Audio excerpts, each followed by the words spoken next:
Here's to good friends. Tonight is kind of special. The beer we'll pour must say something more somehow. So tonight, let it be low and brown. Let it be low and brown.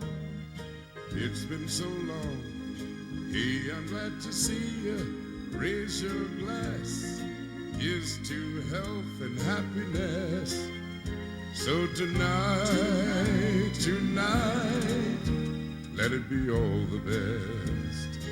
When you're with good friends having good times, don't just have a beer. Have a low and brown. Because good friends and good times deserve the taste of a great beer. And there's really only one. Low and brown. Tonight, let it be low and brown.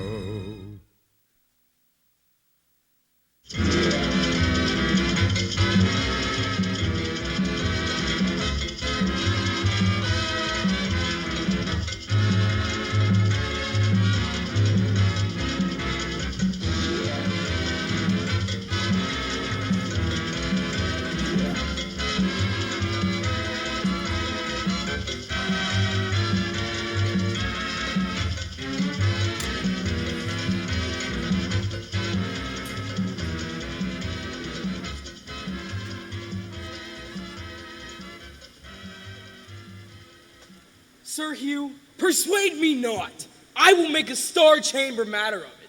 If he were 20, Sir John Falstaff's, he shall not abuse Robert Shallow, Esquire. For the loose is the fresh fish, the salt fish, 'tis an old coat. I may quarter, cuz. You may, by marrying. Why, there is Mistress Anne Page, which is daughter to Master George Page, which is pretty virginity. Mistress Anne Page. She has brown hair and speaks small like a woman. I know the gentlewoman. She has good gifts. Aye, 700 pounds of possibilities is good gifts. Well, let us see, honest Master Page. What ho! God bless your house here! Who's there? Why, God's blessing your friend, Justice Shallow and Master Fenton. Well, I am glad to see your worships well. Master Page, much good do it your good heart, sir. Ah, sir, I thank you. Sir John Falstaff, is he around here? Sir, he is without. And I would I could do a good office between you. It is spoke as Christians ought to speak. He hath wronged me, Master Page. Sir, he doth in some sort confess it. He hath wronged me, and at the word he hath, believe me. There be Sir John. Ah, Master Shallow. So, you complain of me to the king? Knight, you have beaten my men, killed my deer, and broke open my lodge. But not kissed your keeper's daughter. Tut, a pin, this shall be answered. I will answer it straight. I have done all this. There, now it is answered. This will be known in council. 'Twere better for you if it were kept in council. You'll be laughed at. Buck of armor, Sir John. Good works. Good words. Good cabbage. Ah, Master Fenton. I broke your head. What matter have you against me? Marry, sir, I have matter in my head against you, and your coney-catching rascals Nim and Pistol. They carried me to the tavern and made me drunk, and afterward picked my pocket. You Banbury cheese! Aye, 'tis no matter. Pistol! She hears with ears. Ah, Pistol. Did you steal Master Fenton's purse? Aye, by this sweater vest did she. Is that true, Pistol? Why, sir, for my part, I say this gentleman here had drunk himself out of his own 5 sentences. It is his 5 senses. Fie, what the ignorance is. Well, you hear these matters denied, gentlemen. You hear it. Nay, daughter, carry the wine within. We'll drink within. Oh, heaven. This is Mistress Anne Page? Oh, how now, Mistress Ford? Ah, Mistress Ford. But by my troth, you are very well met. And by your leave, good mistress. Bid these gentlemen welcome, wife. Come, we have a hot venison pasty to dinner tonight. Come, I hope we shall drink down all unkindness. Come, yes. I had rather than 40 shillings, I had my book of songs and sonnets here. Here comes fair Mistress Anne. What news, mistress? The dinner is on the table. My father desires your worship's company. We will wait on him, fair mistress. God's blessed will not be absent of the grace. Will please your worship to come in, sir? I thank you, forsooth, heartily. I am very well. The dinner attends you, sir. I'm not hungry. I thank you, forsooth. I may not go in without your worship. They will not sit until you come. I faith I'll eat nothing. I thank you as much as though I did. I pray you, sir, walk in. Come, gentle Master Fenton. Come, we stay for you. I'll eat nothing. I thank you, sir. By cock and pie, you shall not choose, sir. Come.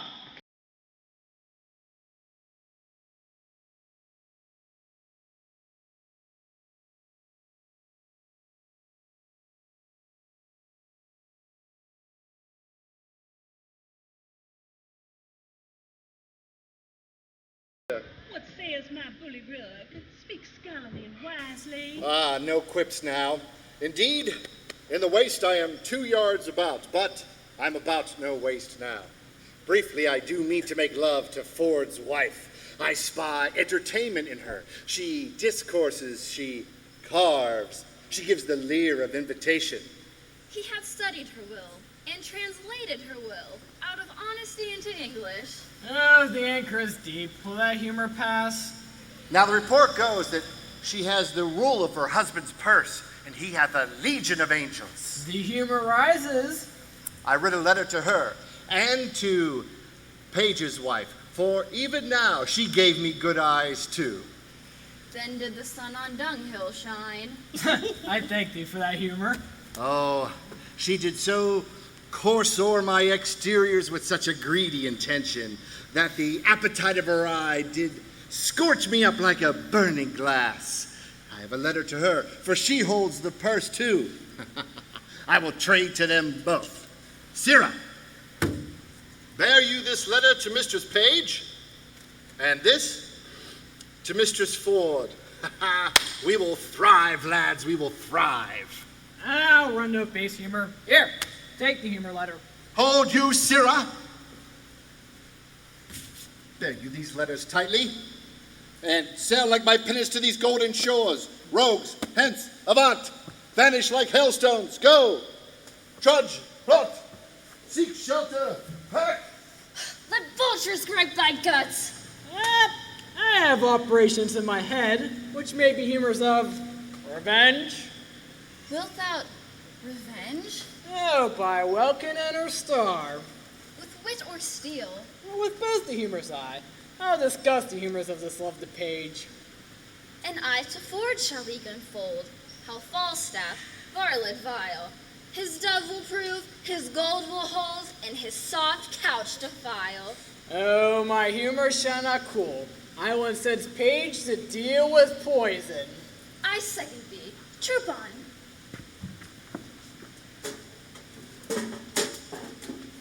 On a day like today, we pass the time away, writing love letters in the sand. How you laugh. What? Have I escaped love letters at the holiday time of my beauty, and am I now a subject of them? Let me see.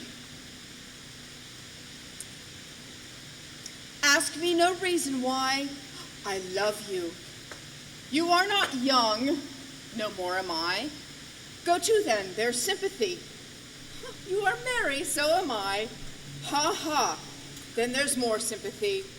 You love sack, and so do I. Would you desire better sympathy? Let it suffice thee, Mistress Page, at the least, that I love thee. I will not say pity me, but I say love me. By me, thine own true knight. By day or night, or any kind of light, with all his might, for thee to fight. John Falstaff? Oh, wicked, wicked world. One that is well nigh worn to pieces with age, to show himself a young gallant. Why I have not been thrice in his company, what should I say to him then? I was then frugal with my mirth. Heaven forgive me. Ugh. Why, I will exhibit a bill in the Parliament for the putting down of men. How shall I be revenged on him? For revenged I shall be, sure as his guts are made of puddings.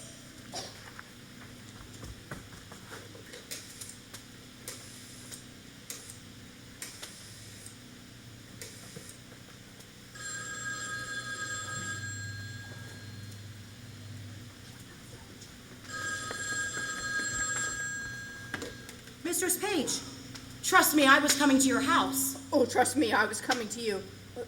You sound very ill. Nay, I'll never believe that. I have to show to the contrary. Faith, but you do in my mind. Well, then I do. But I say I could show you to the contrary. Oh, Mistress Page, give me some counsel. Why, what's the matter, woman? Why, woman, if it were not for one trifling respect, I could come to such honor. Well, hang the trifle, woman, take the honor. What is it? Dispense with trifles. What is it? Well, if I would but go to hell for an eternal moment or so, I could be knighted. What?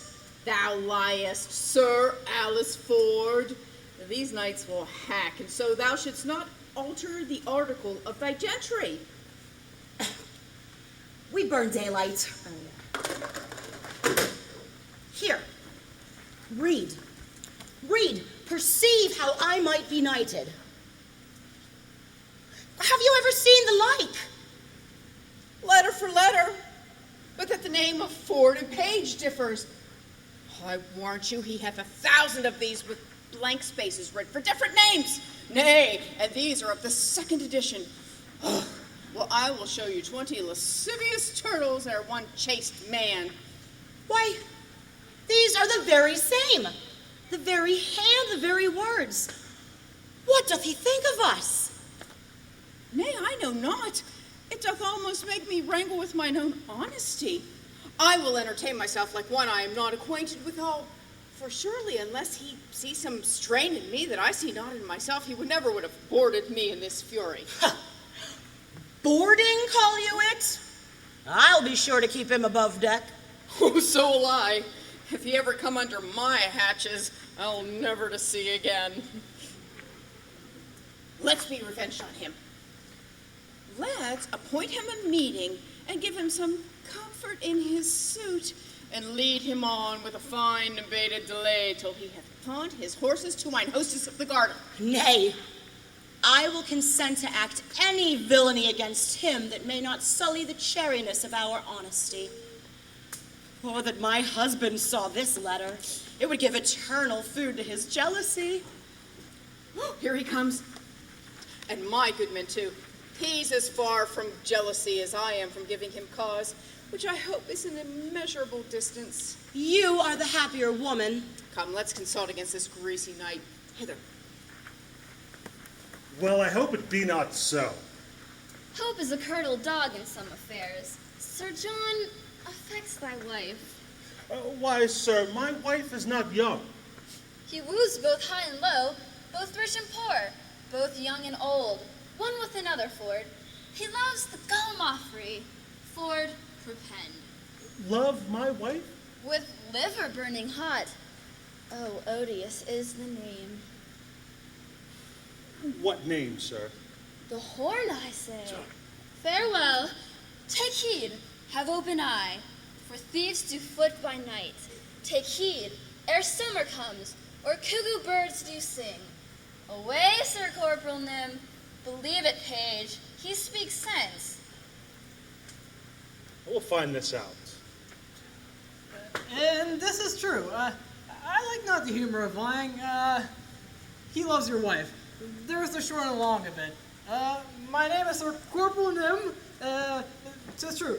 My name is Nym. I speak and I avouch. And Falstaff loves your wife. Adieu. I like not the humor of bread and cheese. And that's the humor of it. Adieu. The humor of it, quoth thou. Here's a fellow frights English out of his wits. I shall seek out Falstaff. I never heard such a drawling, affecting rogue. If I do find it, well. Oh, how now, Meg? Whither go you, George? Hark you. How now, sweet Frank, why art thou melancholy? I'm not melancholy. Get you home, woman, go. Faith, thou hast some crotchets in thy head now. Will you go, Mistress Page? Oh, have with you. You'll to dinner, George? Look who comes.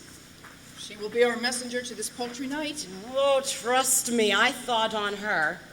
She'll fit it. You've come to see my daughter, Anne? I, forsooth, and I pray, how does good Mistress Anne? Oh, come in and see. We have an hour's talk with you. How now, Mr. Ford, how now?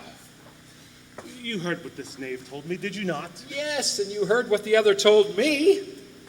Do you think there is any truth in them? If he should intend this voyage towards my wife, I would turn her loose to him. And what he gets of her more than sharp words, let it lie on my head. I do not misdoubt my wife, but I would be loath to turn them together. Though Page be a secure fool and stand so firmly on the frailty of his wife, yet I cannot put off my opinion so easily. She was in his company at Page's house, and what they made there I know not. I'll look further into it.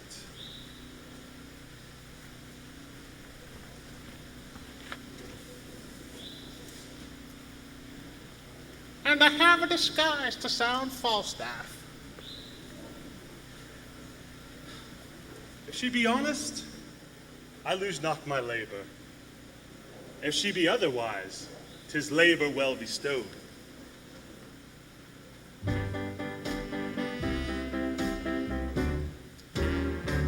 Oh, yes, I'm the great pretender. Pretending that I'm doing well. My need is such, I pretend too much. I will not lend thee a penny. Why then? The world's mine oyster, which Not- I with sword shall open. Not a penny. I have been content, sir, that you should lay my countenance to pawn. Hang no more about me. I'm no giblet for you. Go. I do relent. And here's a woman to speak with you. I'll send her in. Give your worship good morrow. Ah, good morrow, good wife. Not so, if it please your worship. Well, good maid, then. I'll be sworn, as my mother was first hour I was born. Well, I do believe the swearer. What with me? Shall I vouchsafe your worship a word or two? Oh, 2,000, fair woman, and I shall vouchsafe thee the hearing. There is one, Mistress Ford, sir. I pray thee, come a little nearer this way. Ford, you say? Why, you say well. Come a little nearer this way. I warrant thee, no one hears of mine own people, mine own people. Is she so? God bless her and make her a servant. Mistress Ford, what of her? Why, sir, she's a good creature. But Lord, Lord, your worship's a wanting. Heaven help you and all of us, I pray. Oh, well, Mistress Ford, what says she of me? Please, be brief, my good She Mercury. Mary, she hath received your letter, for the which she thanks you 1,000 times. And she gives you to notify that her husband will be absent from his house between 10 and 11. 10 and 11. Aye, forsooth. Alas, the sweet woman leads an ill life with him. He's a very jealousy man, and she leads a very frabble life with him indeed, good heart. Well, 10 and 11. Woman, commend me to her. I will not fail her. Why, you say well, but I have another messenger to your worship. Mistress Page hath her hearty commendations to you too, and she bade me tell your worship in your ear. Her husband is seldom from home, but she hopes there will come a time. I never knew a woman so dote upon a man. Surely, I think you have charms. No, yes, in truth. No, not I assure you. And I mean, setting the attraction of my good parts aside, I have no other charms. Listen on your heart, Ford. But tell me this. Has Ford's wife and Page's wife acquainted each other with how they love me? Well, that were jest indeed. Have not so little grace, I hope. Old folks, as you know, have discretion, as they say, and know the world. Very well. Commend me to them both. Here, this is my purse. I am yet thy debtor.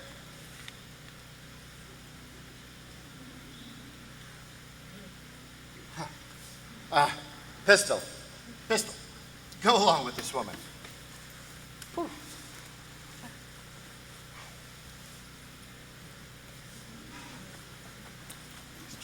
Sir John, there's one Master Brooklow who would fain speak with you and be acquainted with you, and I sent your worship a Momming's draw sack.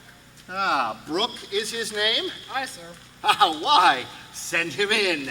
Such brooks are welcome to me that o'erflows such liquor.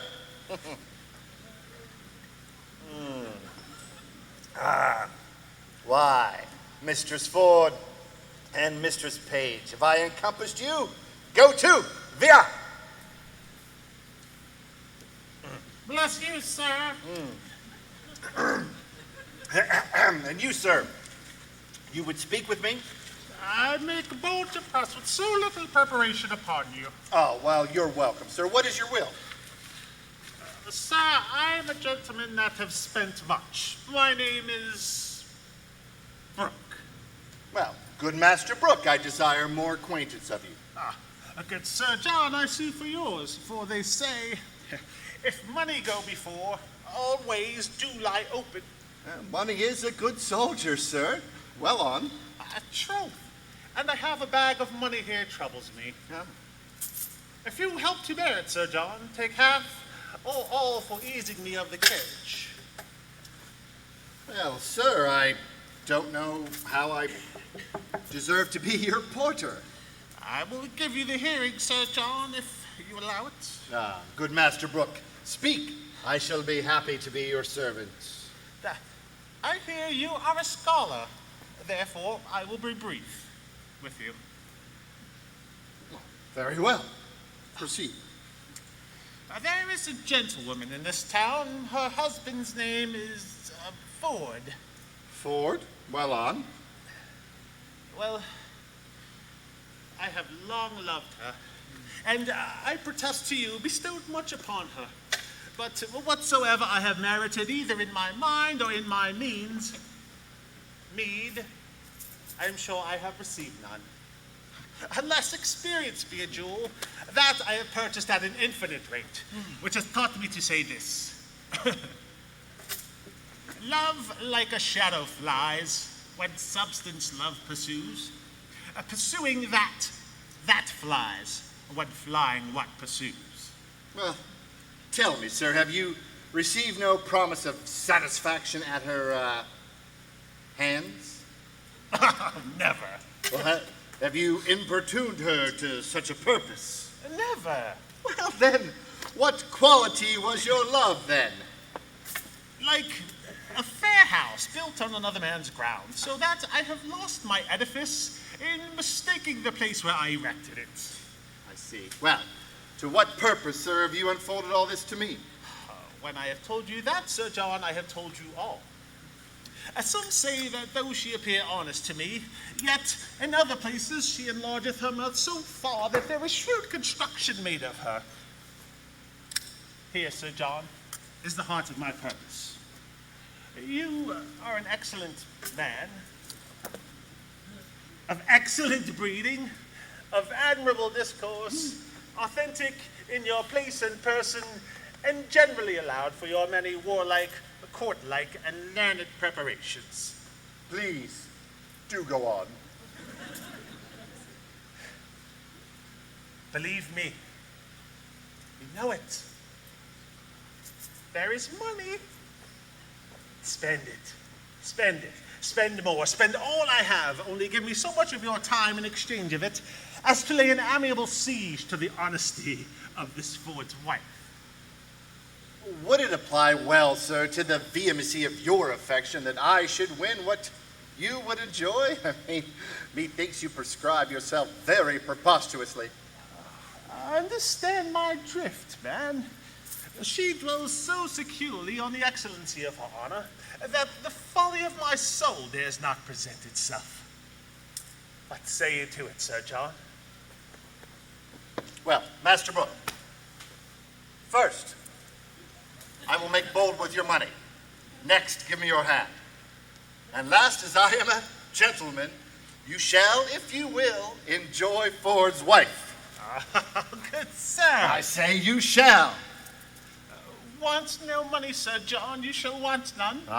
Want no Mistress Ford, Master Brooke, you shall want none. I say I shall be with her by her own appointment, for even as you came to me, her assistant or go-between parted from me. I say I shall be with her between 10 and 11, for at that time the jealous rascally knave, her husband, shall be forth. Come to me soon at night, sir, you shall know how I speed. I am blessed in your acquaintance, sir. Do you know Ford, sir? Hang him, poor cockerly knave, I know him not. I want you knew Ford, sir, so you might avoid him if you saw him. Hang him, mechanical salt butter rogue. I will stare him out of his wits. I will awe him with my cudgel. Come to me, sir, soon at night. You shall know how I speed.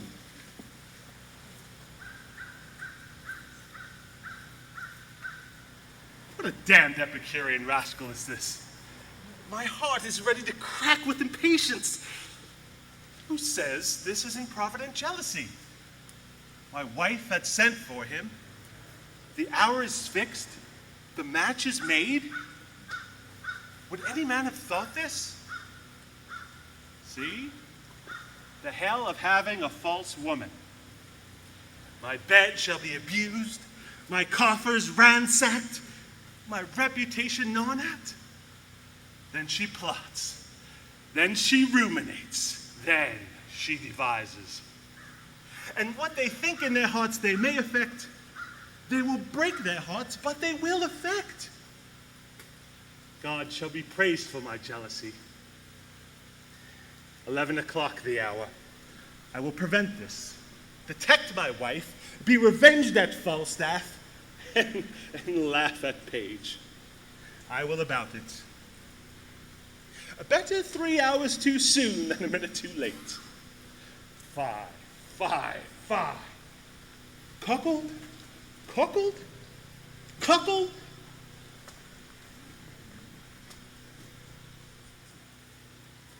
Man,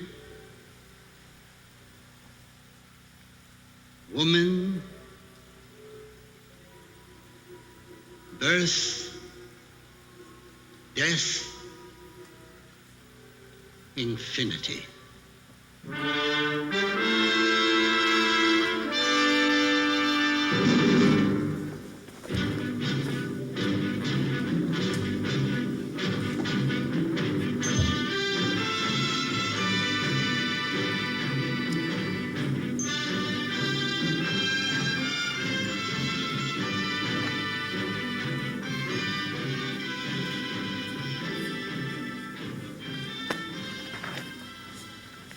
Bless thee, bully doctor.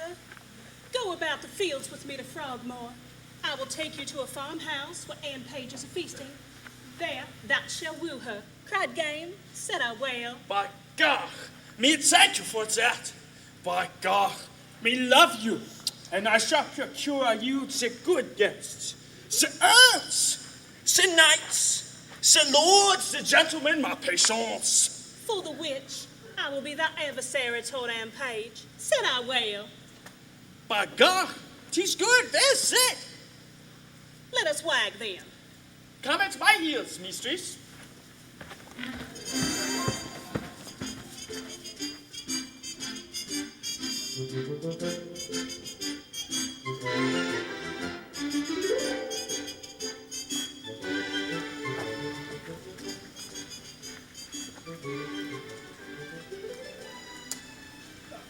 Well met, Mistress Page. Whither go you? Truly, sir, to see your wife. Is she at home?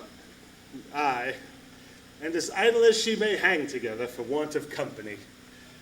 I think if your husbands were dead, you two would marry. Be sure of that. 2 other husbands. Where had you this pretty weather come? I cannot tell you what the dickens his name is my husband had her of. What do you call your knight's name, Sirrah? Sir John Falstaff. Sir John Falstaff? Oh, he. I can never hit on his name. There is such a league between my goodman and his he. Is your wife at home? Indeed she is.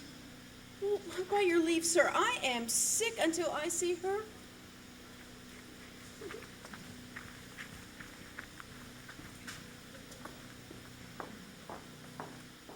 Hath Page any brains? Hath he any eyes? Hath he any thinking? Sure, they sleep. He has no use of them. Good plots are laid, man, and our revolted wives share damnation together. I will take him, torture my wife, pluck the borrowed veil of modesty from the so-seeming Mistress Page, divulge Page himself as a secure and willful Actaeon, and for all these violent proceedings, my neighbors shall cry, aim! The clock gives me my cue, and my assurance bids me search. I shall find Falstaff. I shall be rather praised for this than mocked, for it is as positive as the earth is firm that Falstaff is there. I will go. Well then, what say you to young Master Fenton? He capers, he dances, he has the eyes of youth. Sir, he will carry it. Not by my consent, I promise you. The gentleman is of no having. He is of too high a region. He knows too much. No, he will not knit a knot in his fortunes with the finger of my substance. If he take her, let him take her simply. The wealth I have waits on my consent, and my consent goes towards good Dr. Caius. I pray you, gentlemen, come with me to dinner. Besides your cheer, you shall have sport. I'll show you a monster. I'll make him dance. Have with you to see this monster.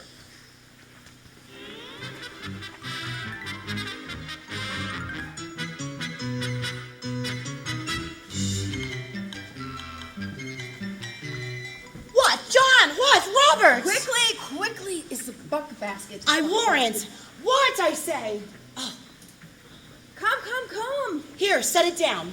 Give your men the charge. We must be brief. Mary, as I told you before, John and Robert, be ready here hard by in the brew house.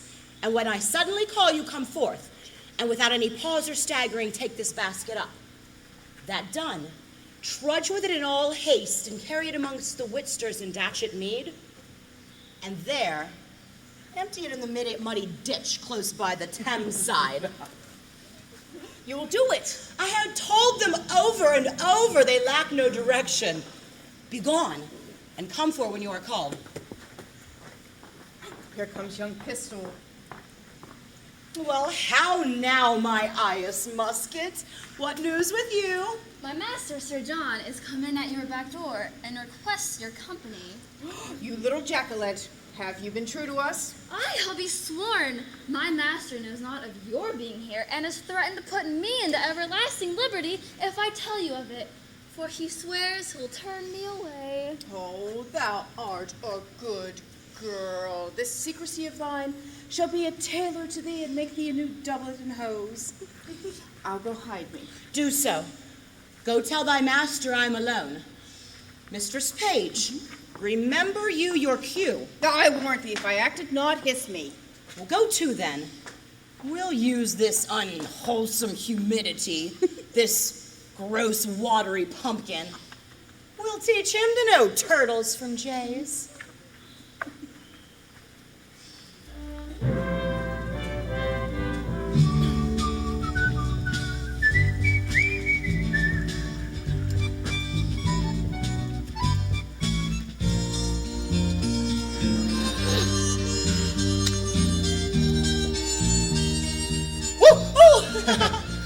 caught thee, my heavenly jewel?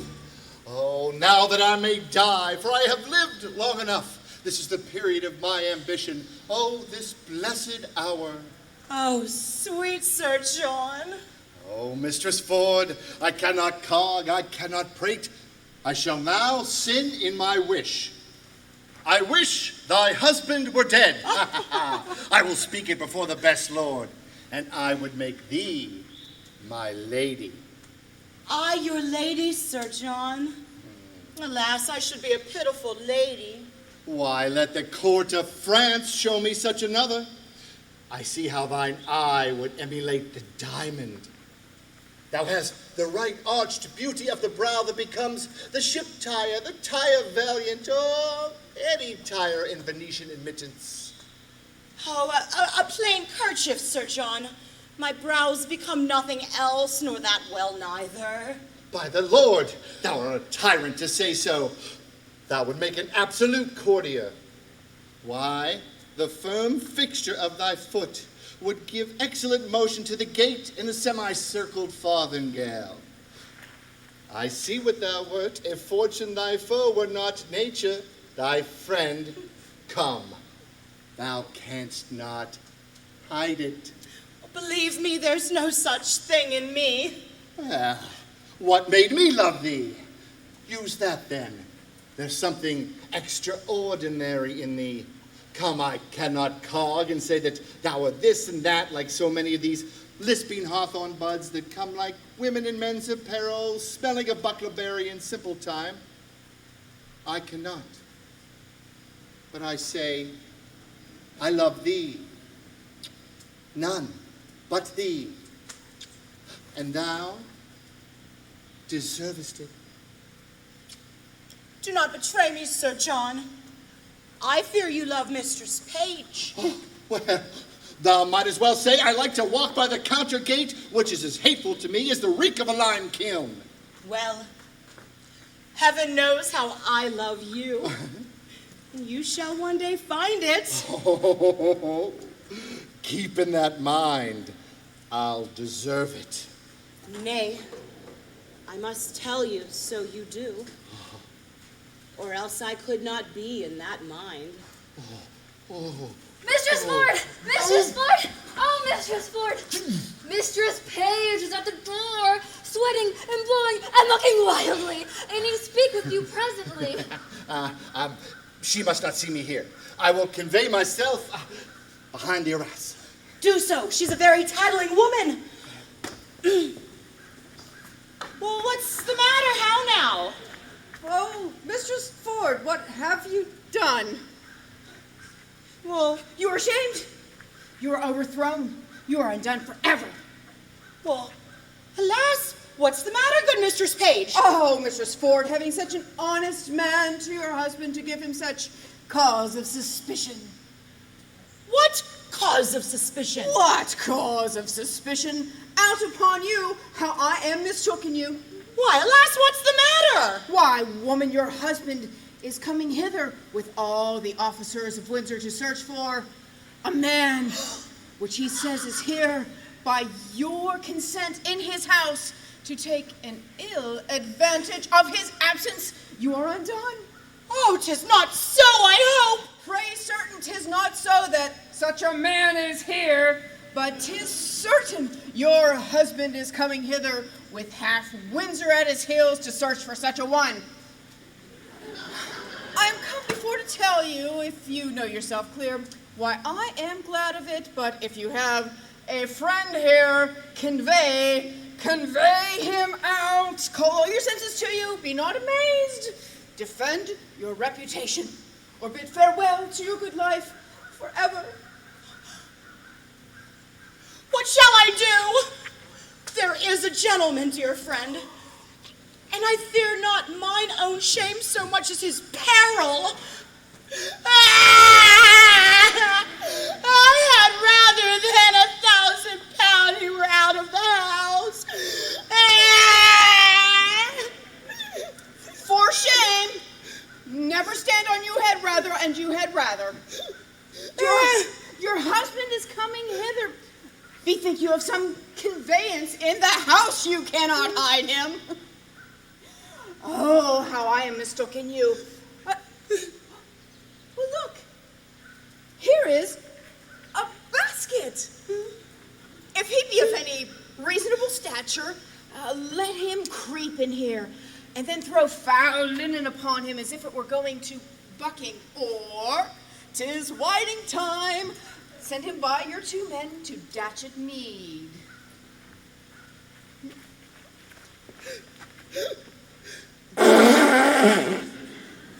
He's too big to go in there. What shall I do? Let me see it! Let me see it! Let me see it! Alin. Follow your good friend's counsel, Alin. Oh, Sir John Falstaff. Are these your letters, knight?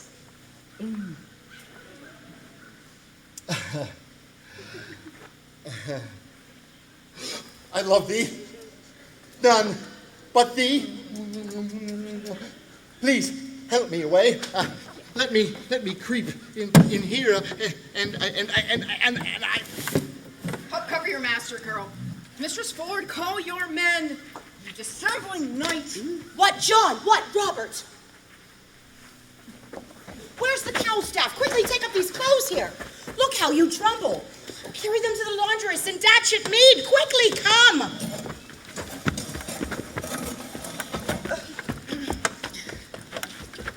Pray you come here. If I suspect without cause, why then make sport at me, let me be your jest. I'll deserve it. Ah! Oh, now, whither bear you this? To the laundress, forsooth. Why, what have you to do whither they bear it? You were best meddle with buck washing. Buck? I would I could wash myself of the buck. Buck.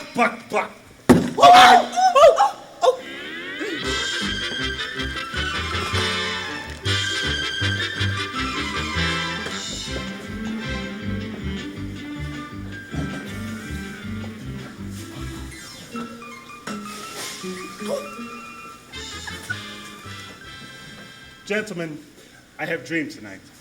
I shall tell you my dream. Come, ascend my chambers. Search, seek, find out. I'll warrant, we'll unkennel the fox. Good Master Ford, be contented. You wrong yourself too much. True, Master Page. Come, gentlemen, I warrant. I shall show you sport anon. Come on. This is not the fashion of France. This is not jealous in France.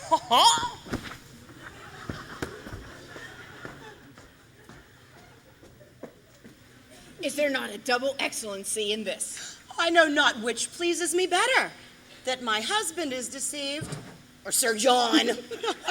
What a thinking he was in when your husband asked, "What's in the buck basket?" I am half afraid he will have need of washing, so throwing him into the water will do him a benefit. Ah, hang him, dishonest rascal. I would all of his train were in the same distress. Shall we send that foolish carrion, mistress, quickly to him again, and excuse his throwing into the water and betray him to another hope? To betray him to another punishment? We will do it. Have him sent for tomorrow, 8 o'clock, to have a man's.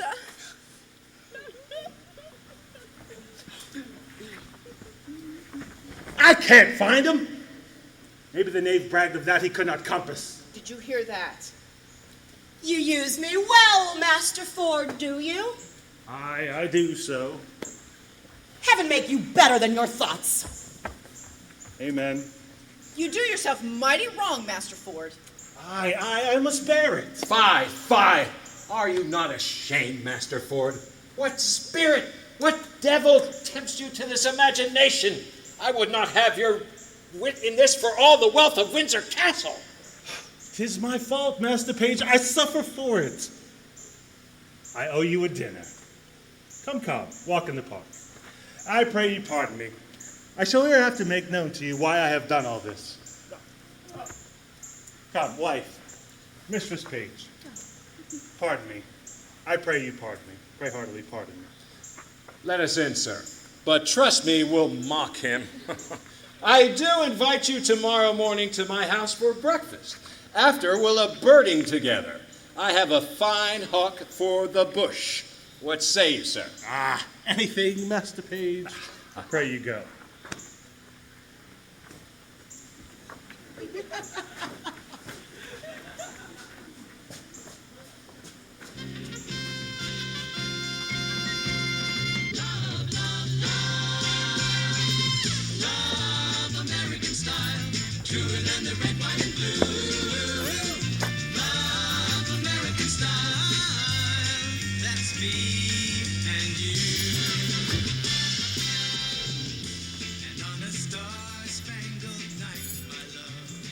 I see I cannot get thy father's love. Therefore, no more turn me to him, sweet Nan. Alas, how then? Why, thou must be thyself. He doth object I am too great of birth, and that, my state being galled with my expense, I seek to heal it only by his wealth.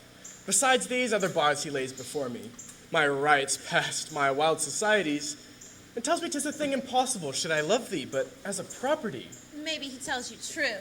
No, heaven so speed me in my time to come.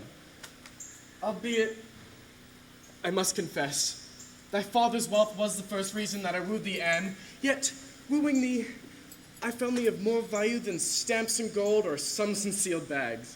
And 'tis the very riches of thyself that now I aim at. Gentle Master Fenton, yet seek my father's love, still seek it, sir. If opportunity and humblest suit cannot attain it, why then, hark ye hither. Well, you may ask your father. Oh, here he comes. What does Master Fenton here? You wrong me, sir, thus to still haunt my house. I told you, sir, my daughter is disposed of. Nay, Master Page, be not impatient. Good Master Fenton, come not to my child. Sacre! She is no match for you.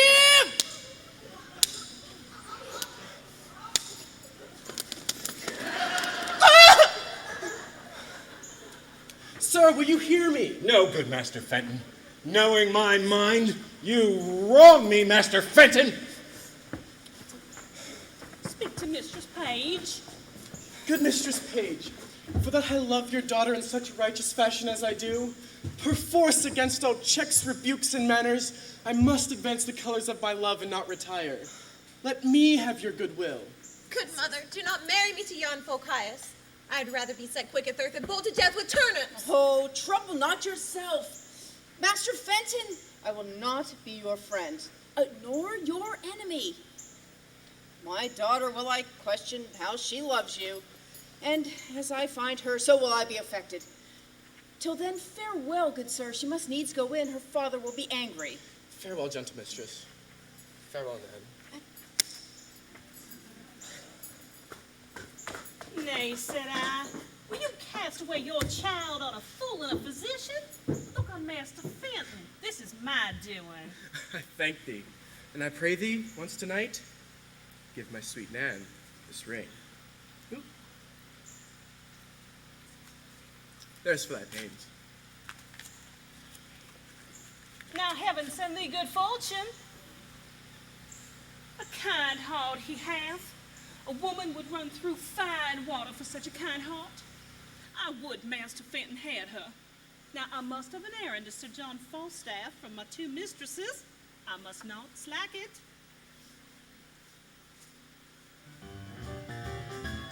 Well, I never felt more like singing the blues. I never thought I'd ever lose your loving. Why'd you do me this way? Pistol, I say! Here, sir. Fetch me a quart of sack and put a toast in it. Ah.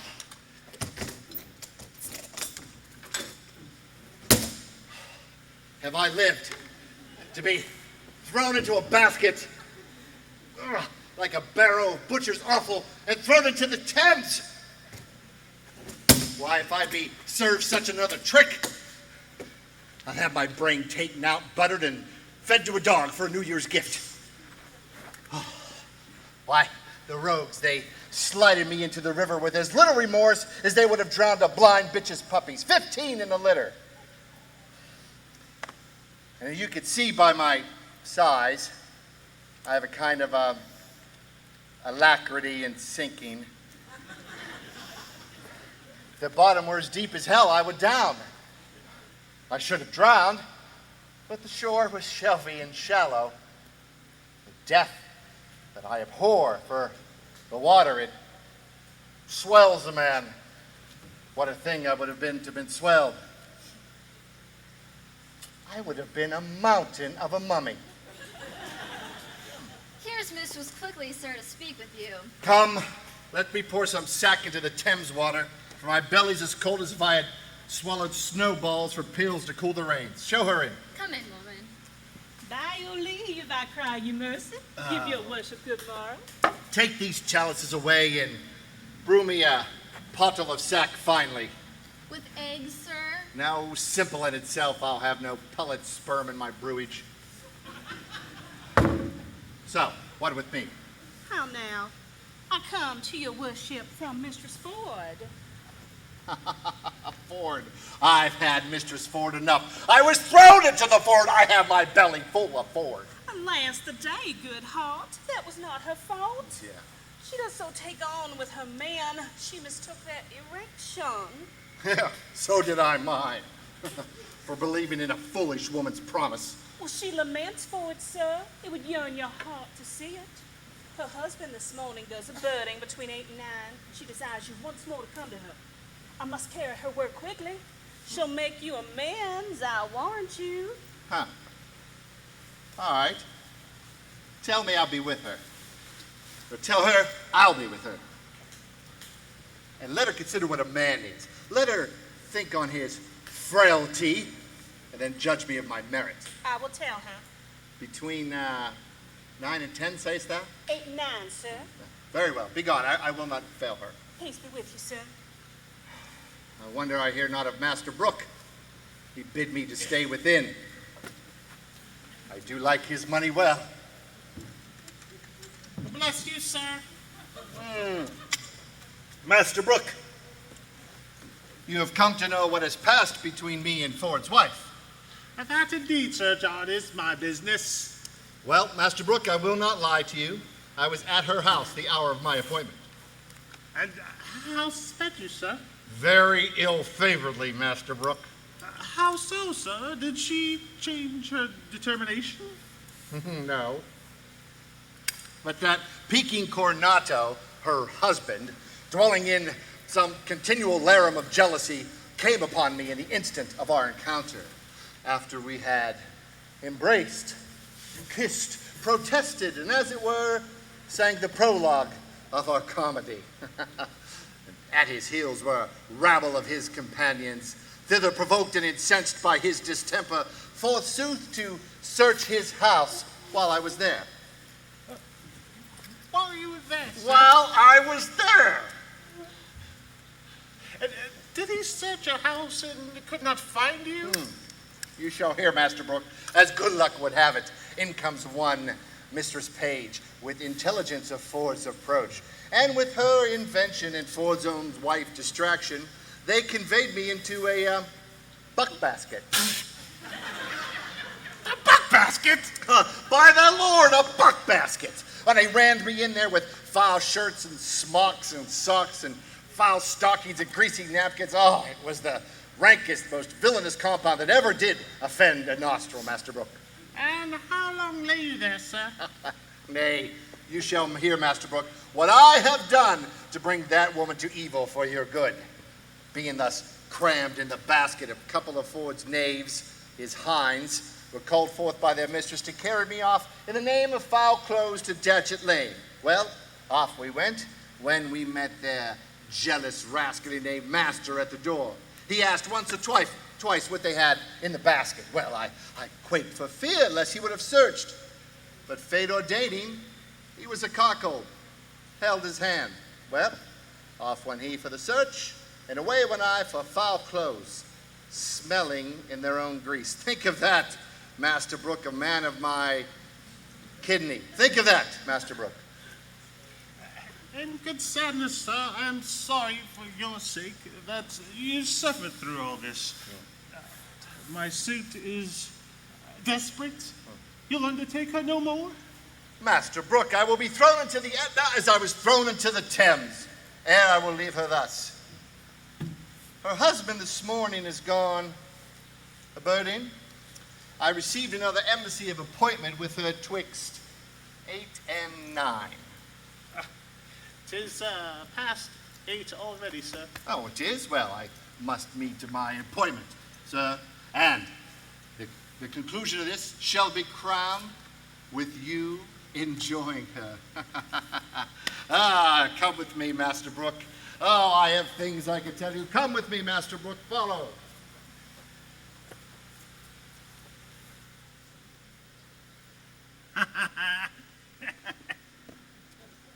Is this a vision?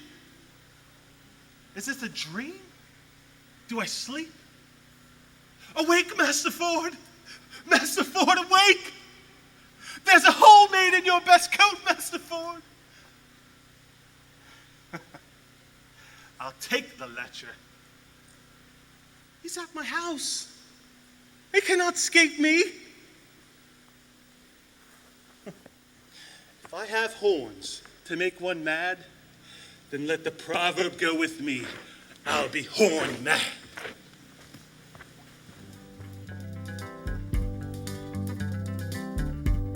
We're caught in a trap. I can't walk out because I love you too much, baby.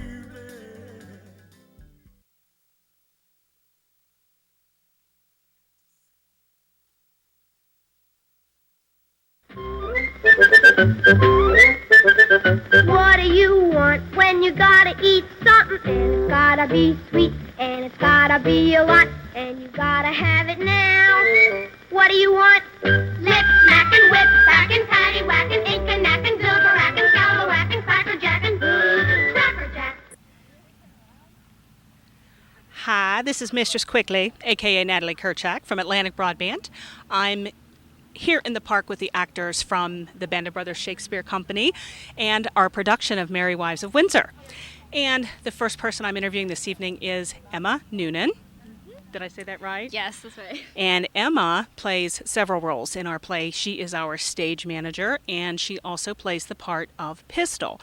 Emma, tell me a little bit about your part, what you play in the play. Who is Pistol? Well, she is one of the main character, Falstaff's followers. She's just kind of his little partner in crime. And by the time the play opens, actually, she's already had it up to here with him, and she's out to get him throughout most of the play. Okay, so she takes a big part in the fooling of Falstaff, as we'll see in the play as we see it tonight. Okay, what is your favorite line that you have in the show? I think it's, "You banberry cheese." That's not a line one gets to say every day. And you say you call Dom, is it Dominic, a banberry cheese, and why do you call him a banberry cheese? I actually call Dylan, who plays Fenton, the banberry cheese. That's right. Because he starts telling on me for getting him drunk and stealing all his money. Okay, very good.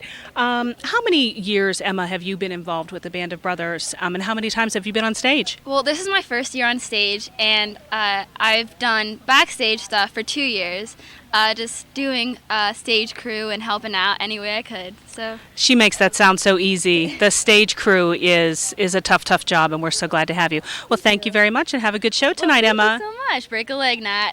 Thank you. Bye. This is Mistress Quickly again, and I'm here with Shallow, who is also my son, John Kerchak. John, tell me what your part is in the play. I play John Shallow. I am a friend of Master Brooke, Master Ford, Master Page. I'm also a cousin to Master Fenton. Okay, and during the play, what is Shallow's relationship with Falstaff? Falstaff seems to be this vile varlet that, folks are really picking on and really trying to get into trouble. What is your role with Falstaff?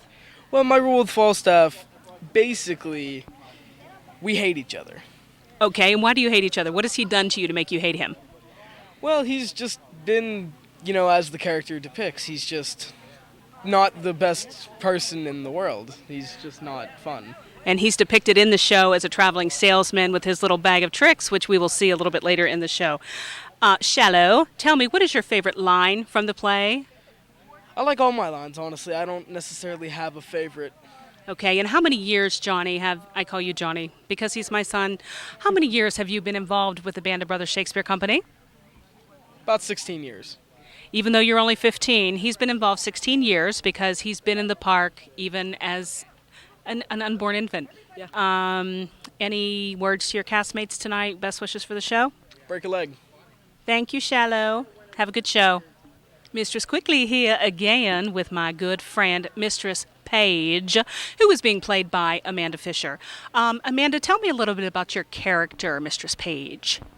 I think she's the one who tends to be in charge. Like if there is a scheme going on, she's right on top of it, and that's kind of exciting. How is Mrs. Page, or Mistress Page, I should say, involved with Falstaff, the varlet Vile, that everybody seems to have all of these weird vendettas against during the play? What is their interaction? Well, she's not involved with him in the way he would like to think. So, explain that, darling. So he thinks he's a charmer, and he wants to send, these love letters and do a little bit of seduction, and of course get the money because, even if the man is in charge, the woman sometimes has the purse strings, so to speak. I do know that. I recognize that from my own household. So, Amanda, tell me, I think you might be one of the most senior Bobites that we have. How many years have you been involved with the Band of Brothers and involved with shows in Stackhouse Park? 18 years. This is my 18th years. And you were 1 when you started? I was, well, that would be lying. I was 12. No. That's wonderful, though, and it's one of the things that Laura, our director, always mentions when she interviews you is how many years you've been here, and you've been so devoted to the park. So thanks for letting me talk with you, and have a great show tonight, Mistress Page. Thank you, Mrs. Quickly. Okay. See you backstage. Bye. Mistress Quickly back with Miss Carrie Dodora, who plays Mistress Anne Page, who is the love interest of all the young men in the show. Carrie, tell me a little bit about your part in the play. Who is Mistress Anne Page? Anne Page, she's like the sweet, young, virginal girl who pretty much catches the eye of the guys in the play. Of all the men in the play, they all want Mistress Anne Page. Tell me, you're relatively new. This is your first show, is that right? Mm-hmm. What is your favorite line? What's your favorite line and favorite scene in the play this year? Does it have to be mine? It does not have to be yours. I like it when Tony says, I'll make them dance. That would be Master Ford, who we will be interviewing soon, hopefully. Okay, so this is your first show with Bob. Mm-hmm. Why did you audition? What prompted you to audition for the play? Well, you are in it as well as Randy, my friend. And, I've heard a lot of people talk about how fun it is and how much fun they've had. So I'm like, I'd like to do that. So. And is it everything you thought it would be? It definitely is, and more. Okay, excellent. Okay, we'll have a great show tonight, dear, and thank you for talking with me. You did just fine. Break a leg. Okay. Okay, bye. Mistress Quickly here again with the most important person in the play, the artistic director and founder of the Band of Brothers Shakespeare Company. This is Laura Gordon. Hello, Laura. How are you? I'm fine. I want to say I'm the co-founder with my husband, Brad. And it's our 19th season, and it was just across the creek where we sat down one Sunday morning and had this vision. And Brad, I wanted to interview Brad, but Brad was a little chicken, and that's okay. He's very handsome, but he said he blends better on radio, so we'll just let him be. Laura, tell me a little bit about the Merry Wives of Windsor and the cast this year and some of your favorite moments. This has been an outstanding summer in the park. There's been very little stress because the characters and the actors have all done their job and done their jobs well and thoughtfully. So every night it's been kicking up a little bit. It's been fun. It's been fun to do a comedy because you laugh instead of cry and you leave the place a little bit happier. We have a small cast this year, but the intensity of each of the characters provides so much joy and so much happiness. I can't wait to see what they do tonight. What is one of your favorite lines or your favorite line from this play this evening? Oh, there's several, but cock and pie seems to be the cast's favorite, you know. It does. Yeah. Wonder why. Well, that's I'm not wonderful. sure. Well, thank you so much for spending some time with us, Laura. Always great to see you. And I will see you backstage. Right. I'll just be a lascivious turtle for later. Right. Okay. Okay. Okay. Thank you. Thanks, Laura. Thank you, Atlantic Broadband. Mistress Quickly here again with Dominic Berardi. Did I say that right, Dom? That is correct. And Dom, you play a few characters in the show. Tell me a little bit about the characters, who you play. Well, my first part is actually probably my favorite part yet, is the role of Sir Hugh Evans, the Scotsman. Hence the kilt? Hence the kilt, yes. And is this your first time in a kilt? Yes, it is. And it is actually very comfy. Okay, and who is the other character, Dom, that you play? I also play the greaser, Sir Corporal Nim. Sir Corporal Nim, you hang out with Shallow and that motley crew and Pistol, I see. So in the play, what do you see your role as Sir Hugh? What is Sir Hugh's role in the show? Well, in the first scene, he's trying to keep the peace between Falstaff and young Master Slender and Shallow. Okay.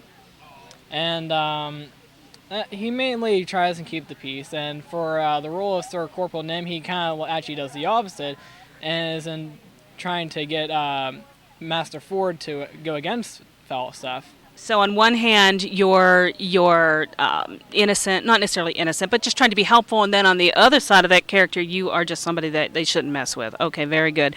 What is your favorite line in the show this year? The cast favorite by Cock and Pie. I think we're going to hear that one a few times tonight. And Dom, tell me, before I let you go, how many years have you been involved with the Band of Brothers Shakespeare Company? Well, for the past 2 years, I've been doing backstage crew, but this is my, for the third year, I'm doing the acting side this time. And a lot of backstage work. You've been wonderful. Dom's been here every day at 3 o'clock, setting up the stage, carrying props. We brought our trailer down here tonight to film tonight, and Dom was already here at 3 o'clock, and the show doesn't start till 7. So great work, Dom, and it's been fun working with you. And have a good show tonight. Thank you. Okay. Thank you very much. This is Mistress Quickly again. I'm here with Sir John Falstaff, who is my interest in the play as well as everybody else in the play. I'm in everybody's business. But Sir John Falstaff, can you tell me what is your role in this play? Who is Sir John Falstaff? He is everyone and everything. Oh, okay. There's not much more that you cover it all enough for you. It's okay. I mean, the play basically was written for me, about me. It was, requested by the Queen of England of Shakespeare to write a play about Falstaff, You're right. and just happens to be me.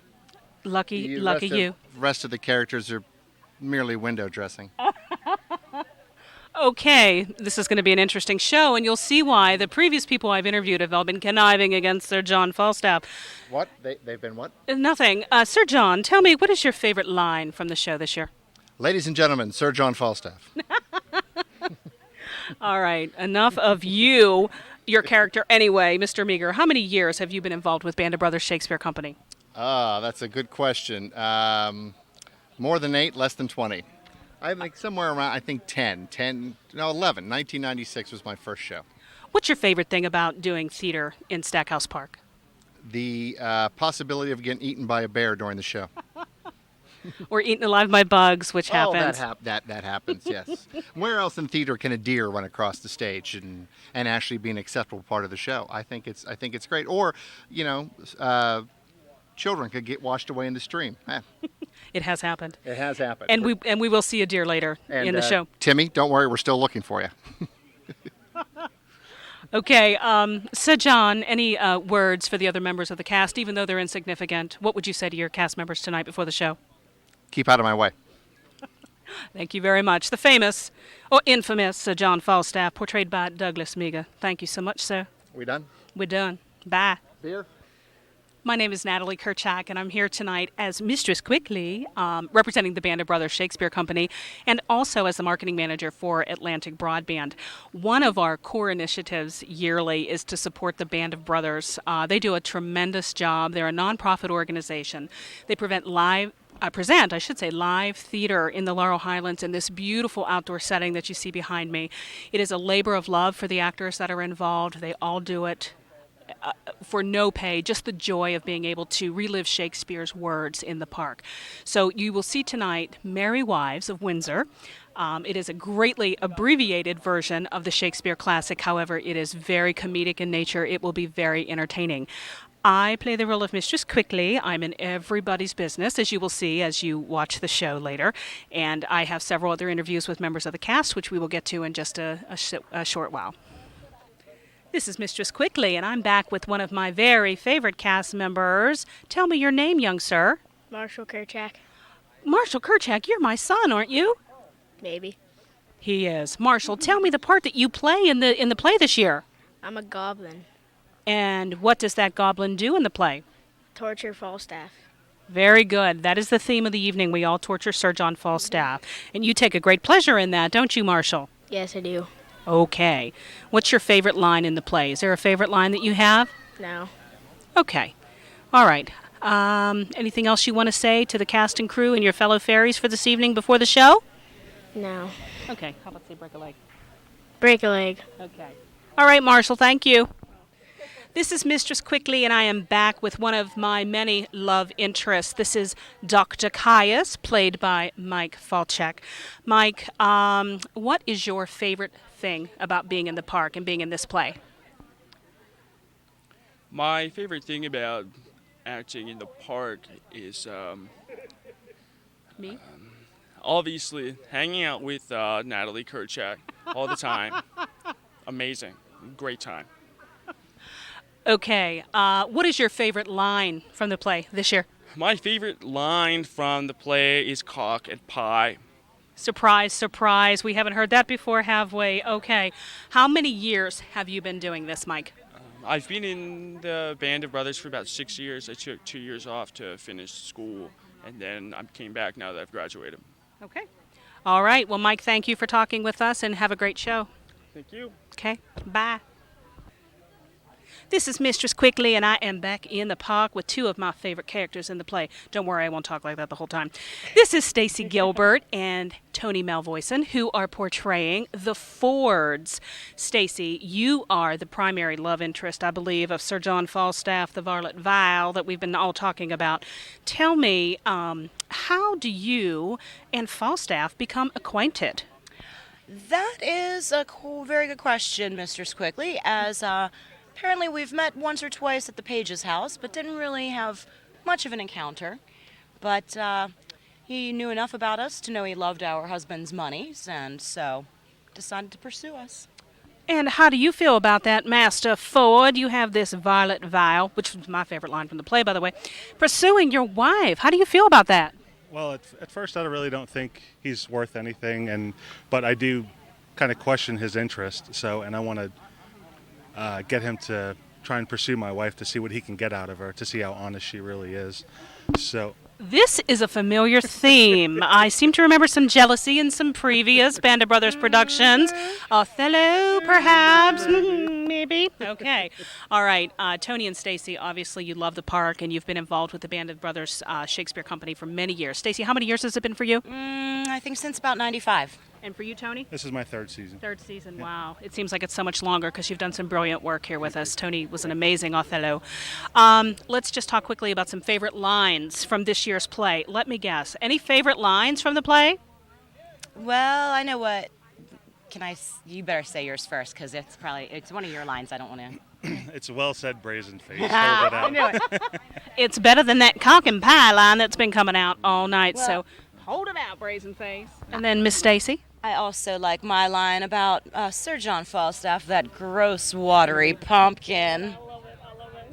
Okay, well, we are getting ready to start our production here, so I want to thank Stacy and Tony for being interviewed with us, and any words for your fellow cast members before we let you go? Break legs. Break legs. Okay. Thank you so much, guys. Have a great show. Okay.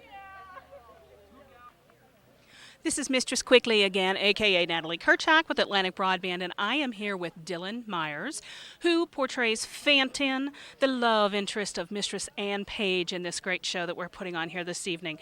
Fenton, tell me, this is your first play with the Band of Brothers, is that right? This is my first play with the Band of Brothers. And what prompted you to audition? Why did you come down to the park and audition? I was actually told by my English teacher, Lee Hetrick, that the cast was in need of some more male parts, so that's what drove me to audition. And we are so glad you came. He is the cutest little thing, isn't he? And he is the love interest of Anne Page, Mistress Anne Page, not her mother, who is being pursued by John Falstaff. Tell me, Fenton, tricking Falstaff is also part of your role in this play, as it seems to be the current theme. Everybody's tricking Falstaff. What is your favorite scene in the play where you might be deceiving Sir John? Probably the ferry scene. The ferry scene is absolutely hilarious. And in the fairy scene, we are, and I'm in the fairy scene. I'm the queen of the fairies. I had to get that plug in for myself. We do torture Sir John. How about a favorite line? What's one of your favorite lines there? I know there are many, but a favorite line from the play. By cock and pie you shall not choose, sir. Come, come. And that line is directed toward Fenton, so he is the one that actually had the most right to say it, although all of the actors, I have to tell you, have been saying, by cock and pie is my favorite line in the play. Okay, so this is your first year with Band of Brothers. Do you think you'll be back? I will definitely be back next summer. There's no way I'm missing performing with this cast again. That's wonderful. Okay, and have a great show tonight. Thank you so much for talking with us, Fenton. Break a leg. See you, dude. Bye.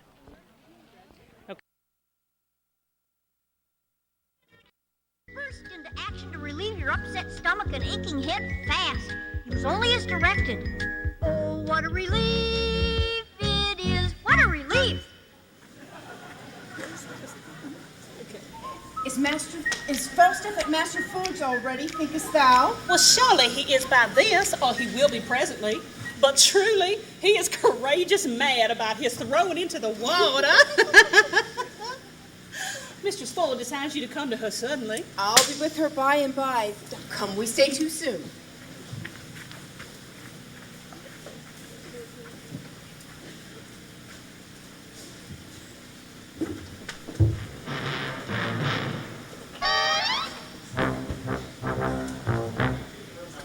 The minute you walked in the joint, I could see you were a man of distinction, a real big spender, good looking, so refined. I figured that you're the Muriel's cigar-smoking kind, so let me get right to the point. You're right in style when you're in Muriel's company. Hey, big spender, spend a little dime with me. Hey, big spender, spend a little dime with me. Join the Muriel Miles crowd. Pick one up and smoke it sometime. Mistress Ford, why your sorrow hath eaten up my sufferance, and I see that you are obsequious in your love, and I profess requital to a hair's breadth, not only in the simple office of love, but in the accoutrement, compliment, and ceremony of it. But tell me, are you sure of your husband now? He's a birding, sweet Sir John. What happened? Oh. What? Step into the chamber, Sir John.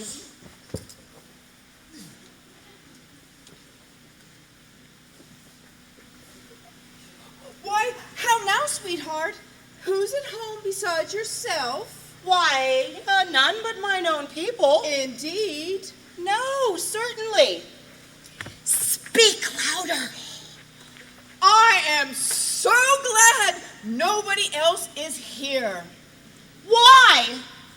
Why, woman, your husband is in his old lines again. He so takes on yonder with my husband, so rails against all married mankind, so curses all of Eve's daughters of what complexion soever, so buffets himself on the forehead, crying, peer out, that any madness I had ever yet beheld were like tameness, civility, and patience to this his distemper he is in now. I'm glad the fat knight is not here. Why does he talk of him? Of none but him, and swears he was taken out the last time he came to search for him in a basket. Protests to my husband he is now here, and hath drawn him and their company from their sport to make Another experiment of his suspicion. But I am glad the knight is not here. Now he will know his foolery. I am undone. The knight is here. Oh, what shall I do? How shall I convey him? Shall I put him into the basket again? No! I'll come no more into the basket. Can I not go out ere he come in? Oh, if you go out, Sir John, 3 or 4 of his brothers watch the gate with pistols, that none should issue out. Otherwise, you might slip out ere he came. But what make you here? What shall I do? I will go out through the chimney. No, there they always used to discharge their birding pieces. We'll creep into the kiln hole. Where is it? He will search there on my word. Neither press, coffer, chest, trunk, well, vault, but he hath an abstract for the remembrance of such places, and will go to them by his note. There's no hiding you in the house. Well, I'll go out then. If you go out in your own semblance, Sir John, you die. Unless you go out disguised. How might we disguise him? Alas, the day I know not. There is no woman's gown big enough for him. Otherwise, he may put on a hat and a kerchief and escape. Please, good hearts, devise something, any extremity, rather than a mischief. Oh, my maid's aunt, the fat woman of Brentford, has a gown above. Oh, on my word, it will serve him. She's as big as he is. And there's her thrummed hat and her muffler. Oh, go up, Sir John. Go, sweet Sir John. Mistress Page and I will bring some linen for your head. Quick. We'll come dress you straight. Put on the gown a while. I would my husband would meet him in this shape. He cannot abide the old woman of Brentford. He swears she's a witch. Forbade her my house, and hath threatened to beat her. Well, heaven guide him to his cudgel, and the devil guide his cudgel afterwards. But is my husband coming? Aye, in sadness is he, and talks of the basket too, howsoever he hath had intelligence. We'll try that. For I'll appoint my men to meet him at the door with it again, as they did before. Nay, but he'll be here presently. Let's go dress him like the Witch of Brentford. Go up. I'll first direct my men what they should do with the basket, and I'll be there with linen for him straight. Oh, hang him, dishonest varlet. We cannot misuse him enough. We'll leave a proof by this which we will do. Wives may be merry, yet honest too. Go, sirs. Your master is hard at door. Take up the basket again. If he bids you set it down, obey him. Quickly, dispatch. Come, take it up. Oh, pray heaven not be full of night again. I hope not. I had leafs bear so much lead. Aye, but if it prove true, Master Page, have you any way then to unfool me again? Set down the basket, villain! Somebody call my wife. Now, youth in a basket, you pandily rascals. There's not a gang, a pack, a conspiracy against me. Now shall the devil be shamed. What? Wife, I say, come down. Come behold what honest clothes you send forth to bleaching. This passes, Master Ford. You are not to go about loose any longer. You must be pinioned. Oh! Mistress Ford, honest woman, modest wife, that has a virtuous, jealous of a husband. I suspect without cause, mistress. Do I? Heaven be my witness, you do, if you suspect me in any dishonesty. Well said, brazen face. Hold it out. Come forth. Sirrah, this passes. Are you not ashamed? Leave the clothes alone! I shall find you anon. Empty out the basket, I say. Why, man, why? Master Page, As I am a man, there was one conveyed out of my house yesterday in this very basket. In my house, I'm sure he is. Why may not he be there again?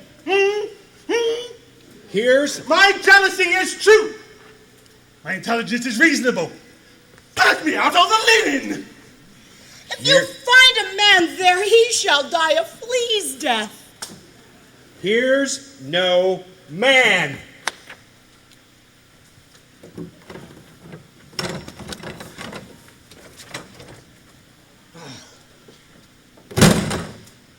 He's not here who I seek for. No, nor nowhere else but in your brain. Help me. Help me.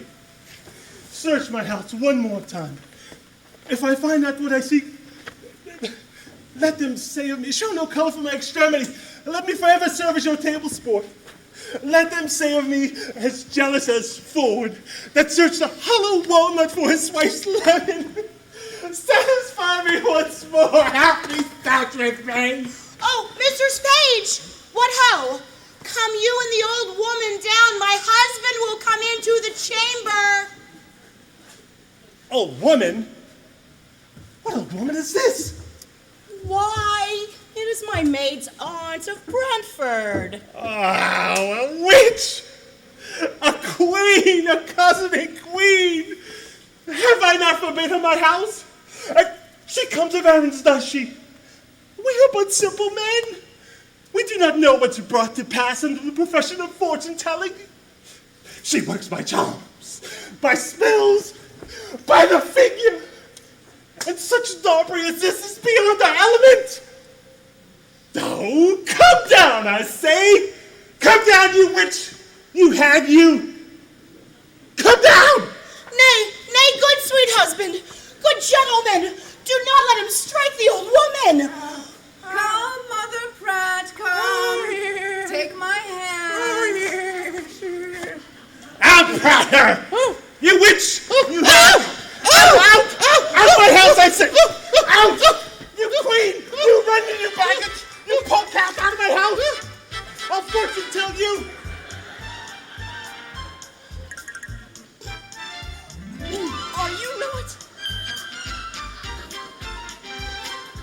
Are you not ashamed? I fear you have killed the old woman. Nay, he will do it. 'Tis a goodly credit for you. Ah. Hang her, witch. Gentlemen, I beseech you, come with me. Come with me. See but the issue of my jealousy.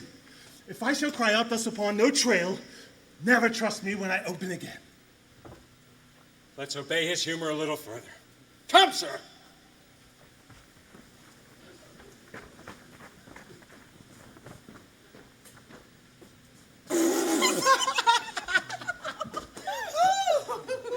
He beat him most pitifully, methought.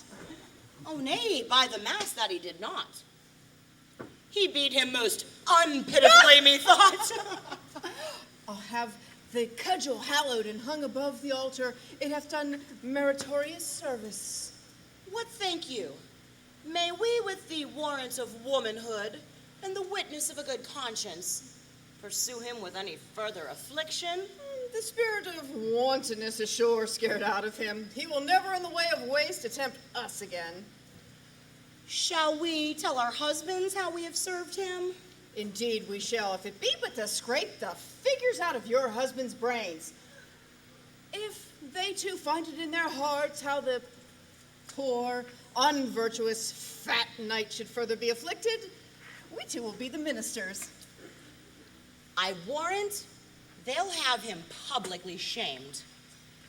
And methinks there should be no period to the jest, should he not be publicly shamed. Oh, come to the forge with it then. Shape it. I would not have things cool.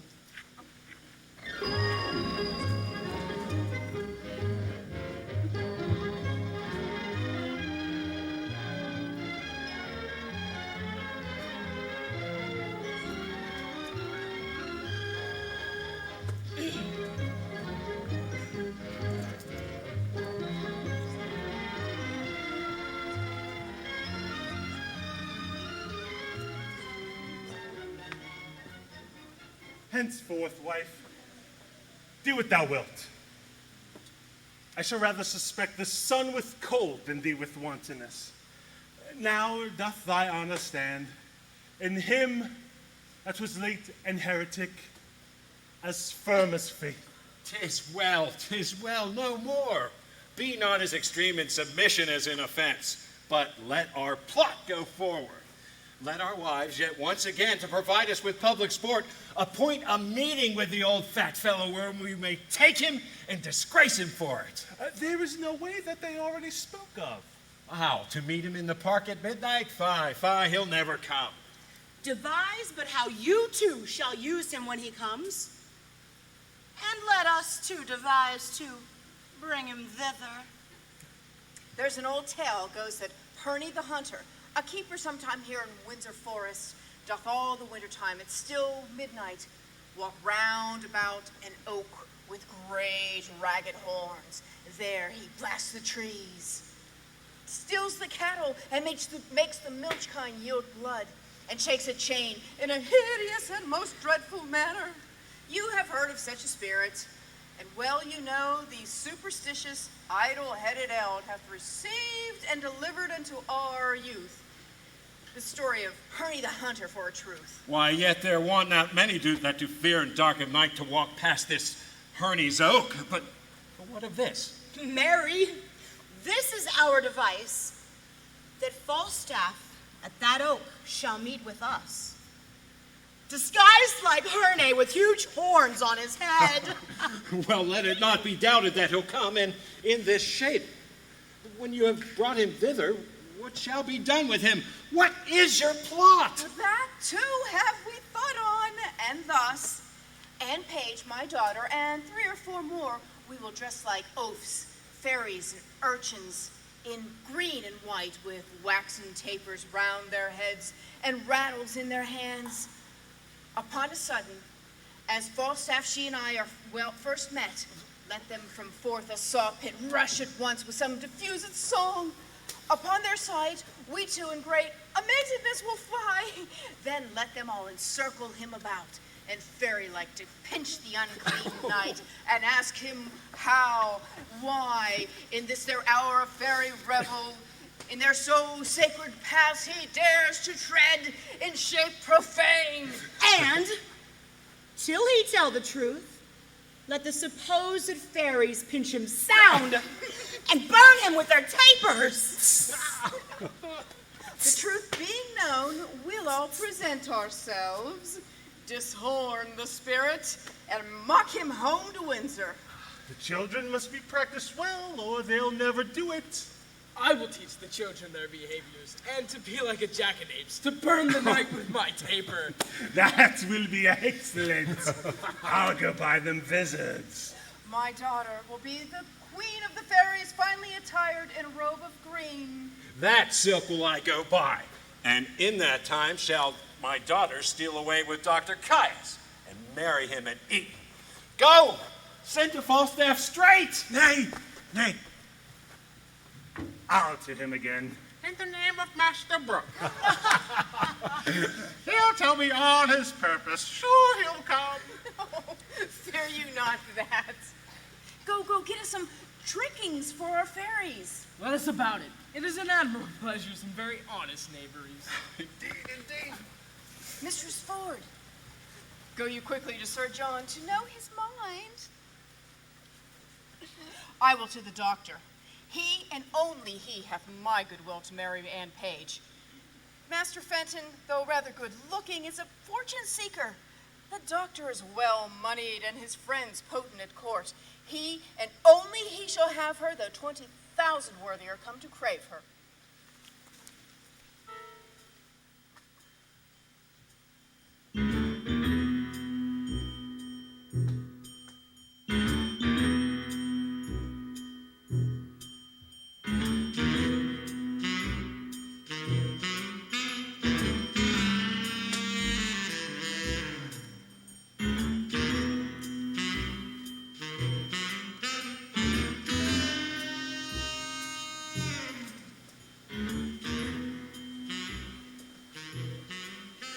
Master Fenton, speak not to me. My mind is heavy, and I will give over all. Yet, hear me speak, and as I am a gentleman, I'll give thee 100 pound in gold more than your loss. I will hear you then, and at the very least keep your counsel. From time to time I have acquainted you with the dear love I bear to fair Anne Page, who mutually hath answered my affection. I have a letter from her of such contents as you will wonder at. Fat Falstaff hath a great scene. The image of the jest I'll show you here at large. Hark, good mine hostess. Tonight, at Herney's Oak, just twixt 12 and 1, must my sweet Nan present the fairy queen. The reason why is here, in which disguise, while other jests are something rank on foot, her mother and father hath commanded her to slip away vis Dr. Caius, and with him had eaten immediately to marry. She hath consented. To this her parents' plot she, seemingly obedient, likewise hath made promise to the doctor. They mean she shall be all in green, for they must all be masked and visited, and in that habit when the doctor sees his time, to take her by the hand and bid her go. She shall go with him. Yet I have devised that a boy in green shall be loose and robed and womanlike, with ribbons and pendant flaring about his head. And when the doctor spies his vantage ripe, my boy shall pinch him on the hand, and on that token, the doctor will think the maid hath given consent to go with him. Well, which means she to deceive, parents or suitor? Both, my good hostess. She shall be all in white and go along with me. Now thus it rests, that you'll procure the vicar to stay for me at church twixt 12 and 1, and, in the lawful name of marrying, give our hearts united ceremony. Well, husband, your device, out to the vicar. Bring you the maid, you shall not lack a priest. So shall I evermore be bound to thee. Besides, I'll make a present recompense.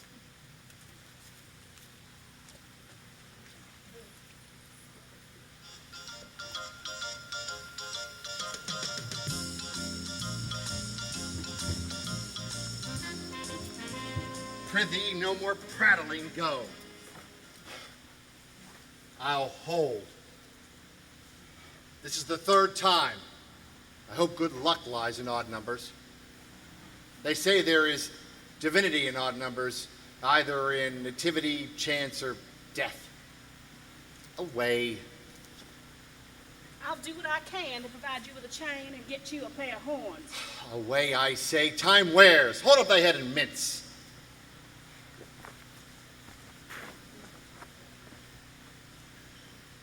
Ah, Master Brooke. Well, Master Brooke, the matter will be known tonight or never. Be you in the park, Master Brooke, at midnight at Herney's Oak. You shall see wonders. Went you not to her yesterday, as you appointed me you would? Yes. I went to her, Master Brooke, as you see, a poor old man, but came from her, Master Brooke, a poor old woman. Why, that knave, her husband, has the finest mad devil of jealousy in him that ever did govern frenzy. Why, he did beat me grievously in the shape of a woman. But I am in haste. Go, come along with me. I shall tell thee such stories of this jealous knave, for that I will get my revenge on tonight, and I will deliver his wife into your hands. Come, strange things in hand, Master Brooke, strange things. Come. Walk this way.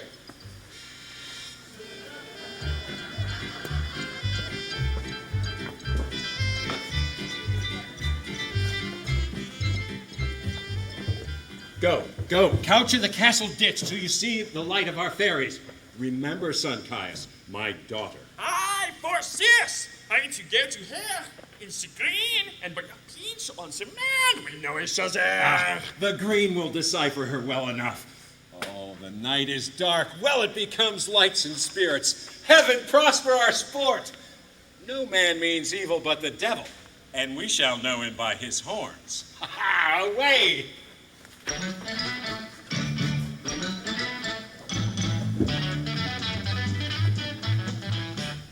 Master Doctor, my daughter will be in green. When you see your chance, take her by the hand, away with her to the deanery, and dispatch it quickly. Go before to the park. We two must go together. I know, but I have to do. Adieu. Farewell, sir.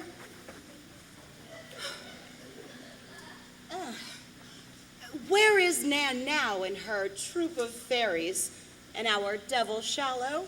They're all couched in a pit, hard by Herney's Oak with obscured lights, which, at the instant of Falstaff's in our meeting, they will at once display to the knights. Oh, that cannot choose but amaze him. If he be not amazed, he will be mocked. If he be amazed, he will every way be mocked.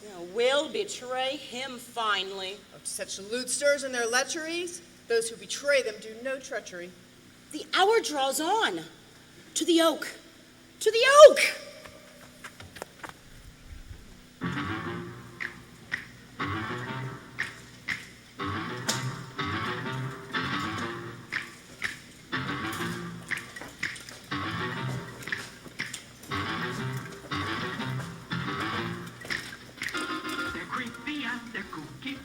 Trip, trip, fairies, come. Remember your parts. Be bold, I pray you. I will wait in the castle ditch, and when I give you the watchwords, do as I bid you. Come, come, trip, trip.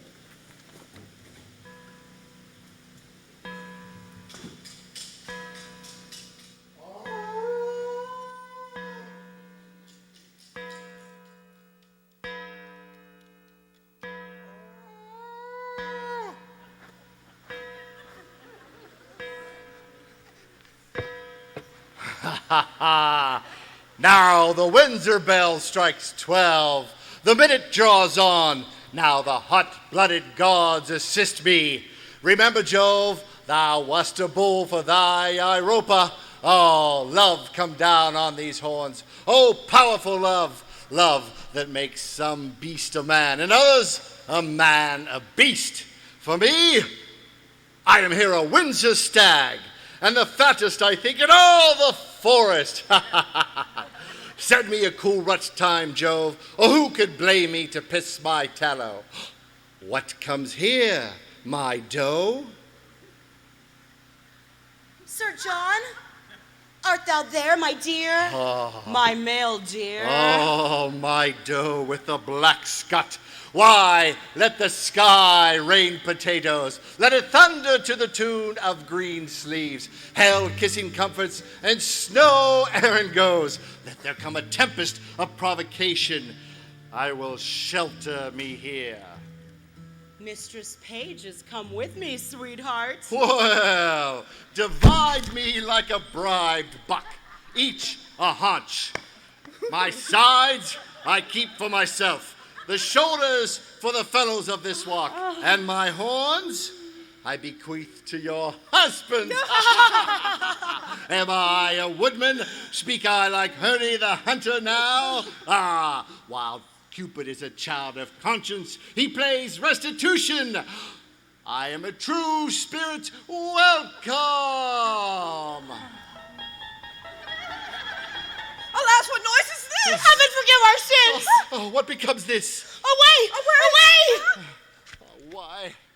The devil will never have me damned unless the oil that's in me would set hell on fire. Else he would not cross me thus.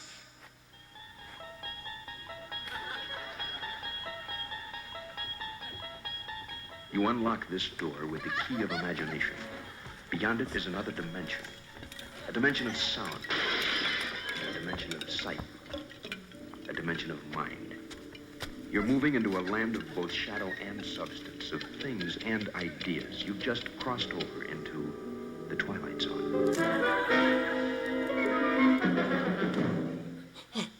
Fairies, black, gray, green, and white. You moonshine revelers in shades of night. You orphan heirs of fixed destiny. Attend your office and your qualities. Cry, hobgoblin, make the fairy noise. Elves, list your names. Silence, you airy toys. Cricket, to Windsor chimney shalt thou leap. There you find fires unranked and hearths unswept. While you're there, pinch the maids as blue as bilberry. Our radiant queen hates sluts and sluttery. These are fairies. Any man who speaks to them must die. Oh, I'll wink and couch. No man their works must I. Go you, and where you find a maid that ere she sleeps has thrice her prayer said, raise up the organs of her fantasy. Sleep she as sound as careless infancy, but those that sleep think not on their sins. Pinch them! Arms, legs, sides, shoulders, back, and chin! Away, disperse, 'tis 1 o'clock. Our dance of custom bout the yoke of Henry the Hunter. Let us not forget. I pray Allah hand in hand yourselves in order set, and 20 glowworms may our lanterns be, to guide our measure round about the tree. But stay, I smell a man of Middle Earth. Oh, heaven defend me from this Scottish goat, lest he turn me into a piece of cheese. Vile word! Thou wouldst overlooked even in thy birth. With trial, fire, touch me his finger, and if he be chased, the flame will back descend and lead him to no pain. But if he stop, it is the flesh of a corrupted heart.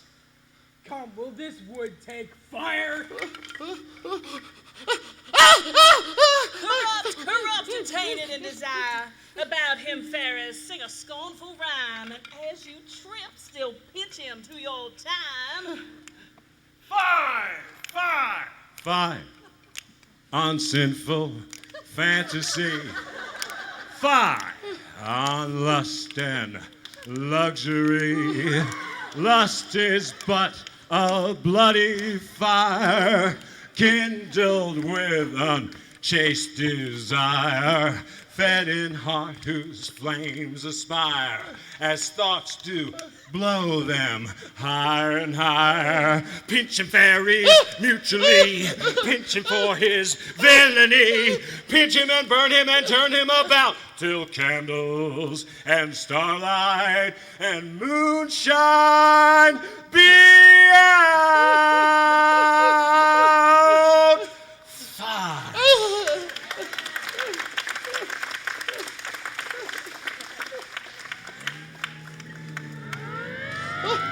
Nay, do not fly. I think we have watched you now. Will none but Herney the Hunter serve your turn? Calm, I pray, hold up the jest no higher. Now, Sir John, how like you, Windsor wives. Oh, look, good husband. Do not these fair yokes befit the forest better than the town? Now, sir, who's a cuckold now? Master Brooke. Falstaff's a knave, a cuckoldly knave. Here are his horns. Master Brooke, Falstaff has enjoyed nothing of yours but his buck basket, his cudgel, and 20 pounds of money, which must be repaid to Master Brooke. His horses are arrested for it, Master Brooke. Sir John, we have had ill luck. We could never meet. I will never take you for my love again. But I will always count you my dear. I do begin to perceive that I have been made an ass. Aye, and knocks too. Both the proofs are extant. These were not fairies. I was 3 or 4 times in the mind they were not fairies, but the guiltiness of my mind drove the grossness of the foppery into a deceived belief that they were not fairies. See you how the wit can be made a jackalent when 'tis upon ill employment. Aye, Sir John, serve God and leave your desires, and fairies will not pinch you. Yes. Well said, Fairy Huge. Aye, and leave your jealousies too, I pray you. I will not misdoubt my wife, never, until thou art able to woo her in good English. Have I laid my brain in the sun and dried it, that it once mattered to prevent so gross a reaching as this? Am I to be ridden by a Scottish goat? Shall I have a coxcomb of frieze? Oh, it's time I was choked with a piece of toasted cheese. Cheese is not good to give you butter, and your belly is all full of butter. Cheese and butter? Have I lived to stand at the taunt and one that makes fritters of English? Why, now this is the decay of lust and late walking through the realm. Why, Sir John, did you think that we would have driven virtue from our hearts by the head and shoulders and given ourselves without scruple to hell that ever the devil would have made you our delight. A hodge pudding, a bag of flax. A puffed man. Old, cold, withered, and of intolerable entrails. And one that is as slender as a Satan. And as poor as Job. Oh, and as wicked as his wife. Aye, and given the fornications and the sackings, the wine and the taverns and the drinkings and methiclins, swearings and starings, pribbles and prubbles. Well, I am your theme. You have the start of me. I am dejected. Why, I cannot even answer the Scottish plaid. Why, ignorance itself plummets over me. Oh, use me as you will. Marry, sir, we'll take you to Windsor. To one Master Brooke, whom you have been cozened of money, to whom you should have been a pander. And I think to repay this money would be a biting affliction. Yet be cheerful, knight, for tonight thou shalt eat a posset at my house to celebrate the nuptials of our daughter. If Anne Page be my daughter, she is by now Dr. Caius's wife. There is Anne Page! My God! I have been causing it! I have married a garçon! A boy! With my soul! A boy! By God, I've been causing it! Why? Took you not her in green? Aye, by God! And 'twas a boy! I'll raise all of Windsor! Sir. Oh, are you feeling a little nauseous? I am sick, I think.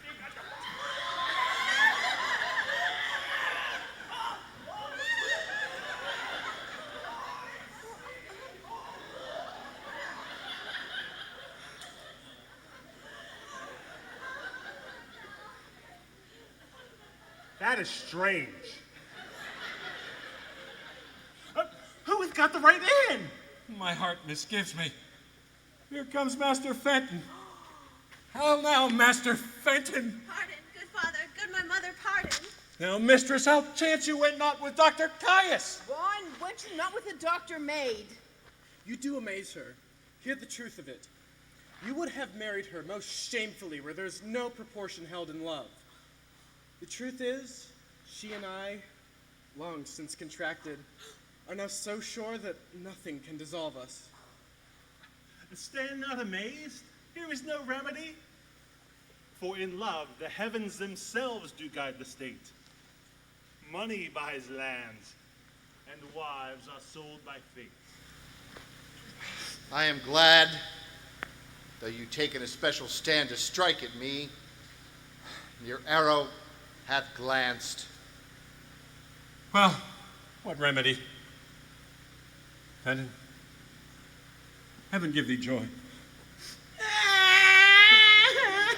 What cannot be eschewed must be embraced.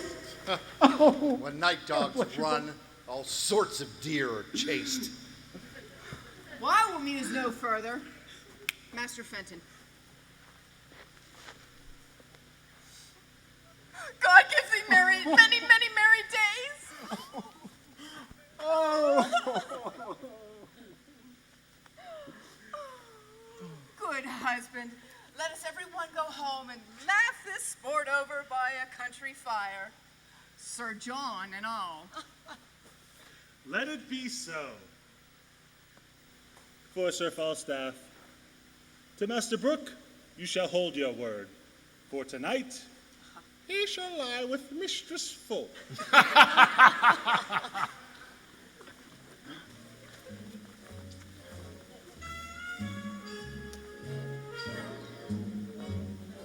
The party's over. It's time to call it a day. They've burst your pretty balloon and taken the moon away. It's time to wind up the masquerade. Just make your mind up. The piper must past.